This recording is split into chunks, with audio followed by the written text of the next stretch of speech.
ಸರ್ಕಾರದ ಆದೇಶಾನುಸಾರ ಪ್ರಸಕ್ತ ಸಾಲಿನ ಕಬ್ಬು ನುರಿಸುವ ಹಂಗಾಮನ್ನು ಅಕ್ಟೋಬರ್ 20ರಿಂದ 25ರ ಒಳಗೆ ಪ್ರಾರಂಭಿಸಿ 12 ಲಕ್ಷ ಮೆಟ್ರಿಕ್ ಟನ್ ನುರಿಸುವ ಗುರಿ ಹೊಂದಲಾಗಿದ್ದು, ರೈತರು ತಾವು ಬೆಳೆದ ಕಬ್ಬನ್ನು ಕಾರ್ಖಾನೆಗೆ ಪೂರೈಕೆ ಮಾಡಿ ಸಹಕರಿಸಬೇಕು ಮತ್ತು ಈ ವರ್ಷ ಕಬ್ಬಿಗೆ ಯೋಗ್ಯ ಬೆಲೆ ಕೂಡ ನೀಡಲಾಗುವುದು ಎಂದು ಶಿರಗುಪ್ಪೆ ಶುಗರ್ಸ್ ಕಾರ್ಖಾನೆ ವ್ಯವಸ್ಥಾಪಕ ನಿರ್ದೇಶಕ ಡಾಕ್ಟರ್ ರಮೇಶ್ ದೊಡ್ಡಣ್ಣವರು ತಿಳಿಸಿದ್ದಾರೆ. ಅವರು ರವಿವಾರ ದಿನಾಂಕ 19ರಂದು ಕಾರ್ಖಾನೆ ಕಚೇರಿಯಲ್ಲಿ ಪತ್ರಿಕಾಗೋಷ್ಠಿಯಲ್ಲಿ ಮಾತನಾಡುತ್ತಿದ್ದರು. ನಮ್ಮ ಕಾರ್ಖಾನೆಯು ಕಳೆದ ಅನೇಕ ವರ್ಷಗಳಿಂದ ರೈತರಿಗೆ ಉತ್ತಮ ಬೆಲೆ ನೀಡುವ ಜೊತೆಗೆ ಕಬ್ಬು ಪೂರೈಸಿದ 15 ದಿನಗಳ ಒಳಗಾಗಿ ಬಿಲ್ ಪಾವತಿ ಮಾಡುವ ಮೂಲಕ ರೈತರ ವಿಶ್ವಾಸಕ್ಕೆ ಪಾತ್ರರಾಗಿದ್ದೇವೆ. ಆದರೆ ಕಳೆದ ಕೆಲ ದಿನಗಳಿಂದ ಕಾರ್ಖಾನೆಯನ್ನ ಮಾರಾಟ ಮಾಡಲಾಗುವುದು ಎಂಬ ಸುಳ್ಳು ವದಂತಿ ಹಬ್ಬಿಸಿ ಕಾರ್ಖಾನೆಗೆ ಕಳಂಕ ತರುವ ಕೆಲಸವನ್ನ ಕೆಲವರು ಮಾಡುತ್ತಿದ್ದು, ರೈತರು ವದಂತಿಗಳಿಗೆ ಕಿವಿ ಕೊಡದೆ ಕಬ್ಬು ಪೂರೈಕೆ ಮಾಡಬೇಕು ಎಂದು ಮನವಿ ಮಾಡಿಕೊಂಡರು. ಕಾರ್ಖಾನೆಯ ಮುಖ್ಯ ವ್ಯವಸ್ಥಾಪಕ ಅರುಣ್ ಫರಾಂಡೆ ಮಾತನಾಡಿ, ಕೇಂದ್ರ ಸರ್ಕಾರ ಸಕ್ಕರೆಯ ಬೆಲೆಯನ್ನ 42 ರೂಪಾಯಿ ಪ್ರತಿ ಕಿಲೋ, ಇಥಾನಿಲ್ ಬೆಲೆಯನ್ನ 70 ರೂಪಾಯಿ ಪ್ರತಿ ಲೀಟರ್ ಮತ್ತು ವಿದ್ಯುತ್ ಬೆಲೆಯನ್ನ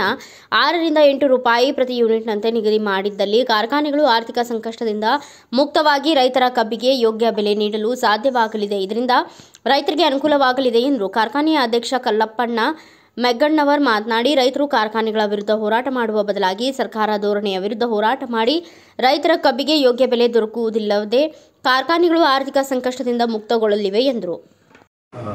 ಎಲ್ಲರಿಗೂ 2025 ವರ್ಷದ ದೀಪಾವಳಿ ಶುಭಾಶಯಗಳು. ಇವತ್ತಿನ ಪ್ರೆಸ್ ಕಾನ್ಫರೆನ್ಸ್ಗೆ ನೀವೆಲ್ಲರೂ ಸಹಕಾರ ಕೊಟ್ಟಿದ್ದಕ್ಕೆ ಥ್ಯಾಂಕ್ಸ್. ಈ ವರ್ಷ ಈಗ ಹಂಗಾಮ್ ಸೀಸನ್ ಇನ್ನೊಂದು ಸ್ವಲ್ಪ ದಿವಸ ಶುರು ಮಾಡೋದು ವಿಚಾರ ಐತಿ. ಈಗ ಸ್ವಲ್ಪ ಮಳೆ ಭಾಳ ಪ್ರೊಲಾಂಗ್ ಆಯ್ತು ಈ ಸಲ. ಇಲ್ಲಾಂದ್ರೆ ನಾವು ಅಕ್ಟೋಬರ್ 15ಕ್ಕೆ ಶುರು ಮಾಡೋರಿದ್ದು. ಮತ್ತು ಈಗ ಹಸಿ ನೆಲ ಇರೋದ್ರಿಂದ ಕಬ್ಬು ಇನ್ನೂ ಅಷ್ಟು ಮೆಚ್ಯೂರ್ ಆಗಿಲ್ಲ. ಅದಕ್ಕೆ ನವೆಂಬರ್ 1 ತಾರೀಕು ನಾವು ಇದು ಮಾಡಿದ್ವಿ. ನಮ್ದು ಶುಗರ್ ಫ್ಯಾಕ್ಟ್ರಿ ಅಸೋಸಿಯೇಷನ್ಸ್ ಎಲ್ಲರೂ ಕೂಡಿ ನವೆಂಬರ್ 1 ಅಂದರೆ 25-26 ಕಟ್ಟಿಂಗ್ ಎಲ್ಲ ಶುರು ಮಾಡಿ ಸ್ಟೆಬಿಲೈಸ್ ಆಗಬೇಕು 1 ತಾರೀಕಿಗೆ. ಸೊ ಈ ವರ್ಷದ್ದು ಪರಿಸ್ಥಿತಿ ಹಿಂಗಾಗೈತಿ. ಈಗ ಕಬ್ಬದು FRP ಗೌರ್ಮೆಂಟ್ದವರು ಏರಿಸಿದಾರೋ ಅದರದ್ದು ಯೋಗ್ಯ ದರ ಟ್ರಾನ್ಸ್ಪೋರ್ಟ್ದೆಲ್ಲ ನೋಡಿ ರೈತರಿಗೆ ಒಂದು ಒಳ್ಳೆ ದರನೂ ಸಿಗಬೇಕು. ಯಾಕಂದ್ರೆ ಎಲ್ಲ ಕಡೆ ತುಟ್ಟಿ ಆಗಿದ್ದೈತಿ ಈಗ. ಸೊ ರೈತರದ್ದು ಒಂದು ಎಕ್ಸ್ಪೆಕ್ಟೇಷನ್ ಐತಿ ಸಲ ಚಲೋ ರೇಟ್ ಕೊಡ್ಬೇಕಂತ. ಮತ್ತು ರೈತರಿಗೂ ಗೊತ್ತಾಗಿತ್ತು ಈಗ ಕಬ್ಬದ್ದು ಬರೀ ಸಕ್ಕರೆ ಅಷ್ಟೇ ಅಲ್ಲ, ಈಗ ಎಥನಾಲ್ ಪ್ರೊಡಕ್ಷನ್ಗೂ ಹೊಂಟಿದ್ದು.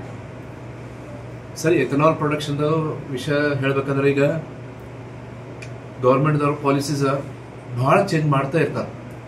ಎಥನಾಲ್ ತಯಾರು ಮಾಡ್ತಾನೆ ಒಮ್ಮೊಮ್ಮೆ ಆರ್ಡರ್ ಬಂದ್ಬಿಡ್ತಾವೆ, ಬಿ ಶುಗರ್ದಿಂದ ತಯಾರು ಮಾಡಬೇಡ್ರಿ, ಇದು ಮಾಡಬೇಡ್ರಿ, ಒಂದು ಫಿಕ್ಸ್ಡ್ ಇರೋದಿಲ್ಲ. ಯಾವಾಗ ಗೌರ್ಮೆಂಟ್ದು ಎಥನಾಲ್ ಪಾಲಿಸಿ ಯಾವ ಮೂಮೆಂಟಿಗೆ ಚೇಂಜ್ ಆಗ್ತೈತಿ ನಮಗೂ ಗೊತ್ತಿಲ್ಲ. ಅದೊಂದು ಹೇಳ್ತೇನೆ. ಈಗ ಮೊನ್ನೆ ಬಿ ಶುಗರ್ದಿಂದ ಎಥನಾಲ್ ಪ್ರೊಡಕ್ಷನ್ ಕಮ್ಮಿ ಮಾಡಿಬಿಟ್ರು ಸಡನ್. ಅದು ಆರ್ಡರ್ ಈ ಕಡೆ ಒಂದು ಸೈಡ್ ಅಂತಾರು ಡೆಫಿಸಿಟ್ ಐತಿ, ಎಥನಾಲ್ ಬೇಕು ಅಂತ. ಬಟ್ ಆರ್ಡರ್ ಬರ್ತದೆ ಎಥನಾಲ್ ಈ ಸಲ ಕೋಟಾ ಎಲ್ಲ ಫ್ಯಾಕ್ಟ್ರಿಗೆ ಸ್ವಲ್ಪ ಕಡಿಮೆನೇ ಆಗಿಬಿಡ್ತು. ಕರ್ನಾಟಕ ಹೈಯೆಸ್ಟ್ ಐತಿ ಇಡೀ ನ್ಯಾಷನಲ್ ಎಥನಾಲ್ ಕೋಟಾ ಒಳಗೆ. ಕರ್ನಾಟಕ, ಮಹಾರಾಷ್ಟ್ರ ಮ್ಯಾಕ್ಸಿಮಮ್ ಐತಿ, ಆಮೇಲೆ UP ಬೇರೆ ಬೇರೆ ರಾಜ್ಯಗಳದ. ಬಟ್ ನಮ್ದು ಈ ಸಲ ಕೋಟಾ ಕಡಿಮೆ ಆಗಿಬಿಟ್ಟಿದೆ. ಅದೊಂದು ಸಿರಪ್ ಟು ಎಥನಾಲ್ ಬಹಳ ಕಡಿಮೆ ಆಗಿರ್ತೈತಿ, ಅದೊಂದು. ಮತ್ತೆ ಎಲೆಕ್ಟ್ರಿಸಿಟಿ ಮೊದಲಿನಂಗೆ ಇಲ್ಲ, ಈಗ ಎಲ್ಲ ಸೋಲಾರ್ ಎಲ್ಲಾರು ಬಂದು ಎಕ್ಸೆಸ್ ಕರೆಂಟ್ ಐತಿ. ಹಿಂಗಾಗಿ ಅದ್ರ ಮೇಲೆ ನಮಗೂ ಅಷ್ಟೊತ್ತರ ಬಗ್ಗೆ ಇನ್ಕಮ್ ಏನಿದಿಲ್ಲ. ಮತ್ತು ಶುಗರ್ದ ರೇಟ್ ಏನೈತಲ್ಲ, ನಾವು ಏನ್ ಮಾಡಿದ್ವಿ 3 ವರ್ಷದ ಹಿಂದೆ ಹೇಳಿದ್ವಿ 2025ಕ್ಕೆ 40 ರೂಪಾಯಿ ದಾಟತೈತಂತ. ಇನ್ನೂ 36-37 ನಿನ್ನೆ ಮಾರಿದೆವು ಶುಗರ್. 38 ದಾಟೋದು ಪ್ರಶ್ನೆನೇ ಇಲ್ಲ, 36-37. ಸೊ ಶುಗರ್ ರೇಟು ಇರ್ತಾ ಇಲ್ಲ. ಸೊ ನಮ್ಮ ಎಂಡ್ ಪ್ರಾಡಕ್ಟ್ಸ್ ಕಡೆ ಪ್ರಾಬ್ಲಮ್ ಬರ್ತಾ ಇದೆ. ಕಾಸ್ಟ್ ಕನ್ವರ್ಷನ್, ಸ್ಯಾಲ್ರಿ ಈಗಿಲ್ರಿ, ಇದೊಂದು ಪ್ರಾಬ್ಲಮ್. ಸೊ ರಾ ಮಟೀರಿಯಲ್ಲು ಏರ್ಸ್ಕೋಬೇಕು. ಸೊ ಇದರಿಂದ ಸ್ವಲ್ಪ ಫ್ಯಾಕ್ಟ್ರಿಗಳಿಗೆ ಸ್ವಲ್ಪ ತೊಂದರೆ ಐತಿ. ಅದನ್ನು ಹೇಗೆ ಸಾಲ್ವ್ ಮಾಡಬೇಕು ಅದನ್ನು ವಿಚಾರ ಮಾಡ್ತೇವೆ. ನಾವು ಅಪ್ರೋಚ್ ಆಗ್ತೇವೆ ಗೌರ್ಮೆಂಟ್ಗೆ, ಮತ್ತು ರೈತರಿಗೂ ನಾವು ಅವ್ರಿಗೂ ಸಹಕಾರ ಮಾಡ್ರಿ ಅಂತ ಹೇಳ್ತೇವೆ. ನಮ್ದೇನು ವಿಚಾರ, ರೈತರು ಒಂದು ಸ್ವಲ್ಪ ಒಮ್ಮೊಮ್ಮೆ ಫ್ಯಾಕ್ಟ್ರಿ ವಿರುದ್ಧ ಬರ್ತಾರೆ, ಹಿಂಗೆ ನಮಗೆ ಈ ರೇಟ್ ಬೇಕು ಆಗಬೇಕು. ಬಟ್ ರೈತರು ಸ್ವತಃ ಆರ್ಗನೈಸೇಷನ್ ಸಂಘಟನಾ ಡೈರೆಕ್ಟ್ ಗೌರ್ಮೆಂಟ್ ಕಡೆ ಹೋಗಿ ಅಲ್ಲಿ ಮಾಡಿದ್ರೆ ಗೌರ್ಮೆಂಟ್ದವ್ರು ಮೊದಲು ಅಗ್ರಿ ಆಗ್ತಾರೆ. ರೈತರದ್ದು ಒಂದು ಇದು ಬಂತಂದ್ರೆ ಅವ್ರದ್ದು ಸತ್ಯಾಗ್ರಹ ವಿತ್ಯಾಗ್ರಹ ಮುಂದೆ ಬಂತಂದ್ರೆ ಇಮಿಡಿಯೇಟ್ಲಿ ಮಾಡೋಣ ಅಂತ. ಸೊ ಅದು ಆತಂದ್ರೆ ನಮಗೂ ಚಲೋ ಆಗ್ತದೆ, ಅವ್ರಿಗೂ ಎಲ್ಲ ರೇಟ್ ಕೊಡ್ಲಿಕ್ಕೆ ಅದು ನಮಗೆ ಸರಿ ಹೊಂತೈತಿ. ಸೊ ಈ ಸಲ ನಾವು 12 ಲಕ್ಷ ಕ್ರಶ್ ಮಾಡ್ಬೇಕಂತ ವಿಚಾರ ಮಾಡ್ತೇವೆ. ಹೋದ ವರ್ಷ 10 ದಾಟಬೇಕಂತ ಮಾಡಿದ್ವಿ. ಅದು 8 ದಾಟಿ ಹೋಗಾಕ ನಮ್ಗೆ ತ್ರಾಸ ಭಾಳ ಆಯ್ತು. ಏನು ನಮ್ದು ಸ್ವಲ್ಪ ಗ್ಯಾಂಗ್ ಪ್ರಾಬ್ಲಮ್ ಬಂತು, ಬಟ್ ಕಬ್ಬದು ಸಡನ್ ಒಮ್ಗಿಲೆ ಕಡಿಮೆ ಆಗಿಬಿಡ್ತು ಆ ಟೈಮಲ್ಲಿ. ಎಲ್ಲರೂ ಕಮ್ಮಿ ಆಗಿದೆ. ಅದ ಪರ್ ಇದಕ್ಕೆ ಕಾಣಿಸಾಕಿತ್ತು, ಬಟ್ ಅದ್ ನೋಡಿದ್ರೆ ಆಮೇಲೆ ಎಲ್ಲರಿಗೂ 10% ಕಮ್ಮಿ ಆಯ್ತಲ್ಲ ಆದ ವರ್ಷ ಫ್ಯಾಕ್ಟ್ರಿಗಳದೆಲ್ಲ ಕಬ್ಬು ಈಲ್ಡ್. ಸೊ ಹಿಂಗಾಗಿ ಅದು ಸಡನ್ ಇತ್ತು. ಈ ಸಲ ಐತಿ ನೋಡೋಣ, ಈ ಸಲ ದೇವ್ರದ ಇಚ್ಛಾಲೆ ನಾವು ಒಳ್ಳೇದಾಗಿ ಮಾಡ್ಬೋದು. ಸೊ ನಾವು ಏನು ಮುಂದಿನ ಏನು ವಿಚಾರ ಮಾಡೋದಲ್ಲ.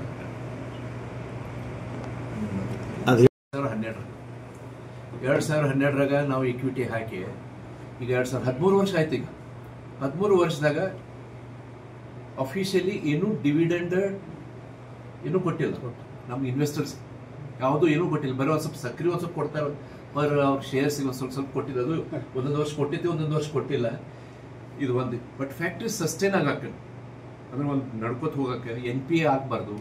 ಎಷ್ಟು ಪ್ರತಿ ವರ್ಷ 150-160 ಕೋಟಿ ಲೋನ್ ತಗೋದ, ಆ ಲೋನ್ ತಗೊಂಡು ಈ ಕಡೆ ಹಾಕಿ ಮತ್ತೆ ಸಕ್ರೆ ಮಾಡಿ ಮತ್ತೆ ಲೋನ್ ವಾಪಸ್ ಕೊಡೋದು, ಶಾರ್ಟ್ ಟರ್ಮ್ ಲೋನ್. ಈ ವರ್ಷ ಏನಾಯ್ತಂದ್ರೆ BDCC ಬ್ಯಾಂಕ್ 18 ಬ್ಯಾಂಕ್ ಅಪ್ಲೈ ಮಾಡಿದ್ರು ಶುಗರ್ ಫ್ಯಾಕ್ಟ್ರಿ ಒಳಗೆ.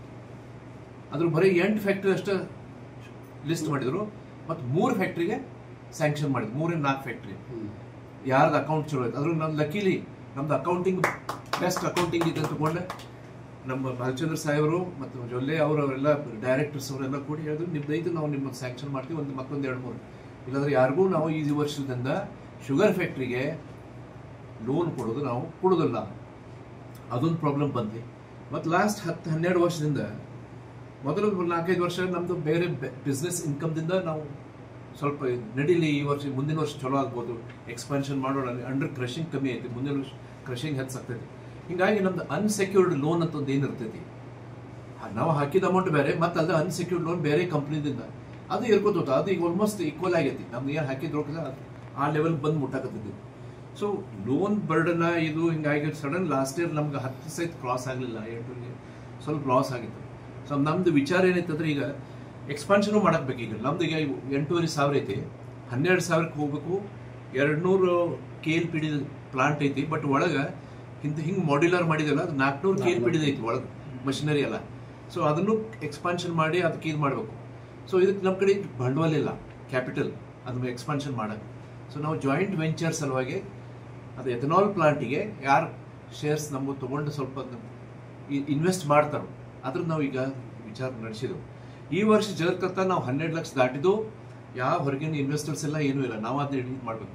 ಇಲ್ಲ ಅಂತಂದ್ರೆ ನಾವು ನಮ್ಮ ಶೇರ್ಸ್ ಬಗ್ಗೆ ಒಂದು ಸ್ವಲ್ಪ ವಿಚಾರ ಮಾಡಬೇಕಾಗ್ತದೆ ಮುಂದಿನ ವರ್ಷದ ಎಕನಾಮಿಕ್ಸ್ ನೋಡಕ್ಕೆ. ಈ ಇದ್ರ ನಮ್ಮ ಎಥನಾಲ್ ಪ್ಲಾಂಟ್ನಾಗ ಯಾರೇ ಇನ್ವೆಸ್ಟರ್ಸ್ ಬರ್ತಾರೆ, ಭಾಳ ಮಂದಿ ತಯಾರಿದ್ದಾರೆ ಎಥನಾಲ್ ಪ್ಲಾಂಟಿಗೆ. ನಾರ್ತ್ದಿಂದ ಆ ಕಡೆಯಿಂದ ಕೆಲವರು ಇವನ್ ಫಾರಿನ್ ಇನ್ವೆಸ್ಟರ್ಸು ಥ್ರೂ ಇಂಡಿಯನ್ ಏಜೆನ್ಸಿಗಳಿಂದ ನಾವು ಇನ್ವೆಸ್ಟ್ ಮಾಡ್ತೀವಿ ಎಥನಾಲ್ ಪ್ಲಾಂಟ್. ಅವರಿಗೆ ಶುಗರ್ ಬಾಕಿ ಸೈಡ್ ಎಲೆಕ್ಟ್ರಿಕಲ್ ಇದ್ರೊಳಗಿಲ್ಲ ಇಂಟ್ರೆಸ್ಟ್. ಸೊ ಆ ಇನ್ವೆಸ್ಟರ್ ಸಲುವಾಗಿ ನಾವು ಕೆಲವೊಂದು ವಿಚಾರ ಮಾಡಬೇಕಾಗ್ತದೆ. ಜರ್ಕತ್ತ 12 ಲಕ್ಷ ದಾಟಿತು, ನಮ್ದು ಎಕನಾಮಿಕ್ಸ್ ಅಟ್ಲೀಸ್ಟ್ ಒಂದು 25% ನಂಗೆ ಫೈನಾನ್ಷಿಯಲ್ ಬರ್ಡನ್ ಕಮ್ಮಿ ಆಯ್ತು, ಮುಗಿದೋದು. ಯಾರು ನಮ್ಗೆ ಏನೂ ಬೇಡ, ನಾವು can go head very well. ಈ ಸಮಯದಲ್ಲಿ ರಾಜ ದೊಡ್ಡಣ್ಣವರ್, ಕಾರ್ಖಾನೆಯ ಮಾನವ ಸಂಪನ್ಮೂಲ ಅಧಿಕಾರಿ ರವೀಂದ್ರ ಜಾಡರ್ ಮತ್ತು ಕೃಷಿ ಅಧಿಕಾರಿ ಮಹಾವೀರ ಬಿರ್ನಾಳೆ ಸೇರಿದಂತೆ ಅನೇಕರು ಉಪಸ್ಥಿತರಿದ್ದರು. ಬ್ಯೂರೋ ರಿಪೋರ್ಟ್ ಚಂದ್ರಕಾಂತ ಕಾಂಬ್ಳೆ, ಭಾರತ ವೈಭವ news, Kagwad. Thanks for watching. Read, discuss and debate with editor Dr. Yan Prashant Rao. Wanted reporters in print, digital and visual media for Bharat Vaibhav Daily Newspaper, BV News 5 Channel and BV Fast Web News from all the talukas of Karnataka, Goa and Maharashtra. If interested, send your resume to 9019229369.